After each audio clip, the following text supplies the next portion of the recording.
C'est plus vraiment ce qui se passe où il est. L'hypnose thérapeutique, on y croit, ou alors pas du tout. En tout cas, ces adeptes semblaient être assez nombreux à Neuchâtel hier soir, à l'hôpital de la Providence, où Mala et Stéphane Vollery ont confronté leur pratique de l'hypnose avec celle de la médecine traditionnelle, devant un public déjà convaincu.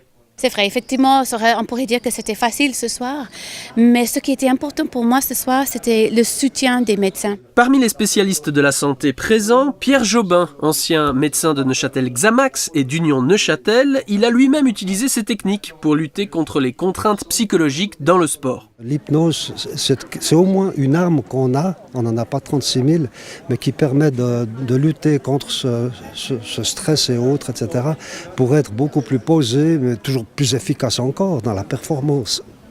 Mais alors, on est d'accord que pour l'instant, l'hypnose ne répare pas, par exemple, un ligament croisé? Ah non, alors non, pas du tout. Cette hypnose arrive à vous faire transférer dans le cerveau des zones qui sont aptes à la parole.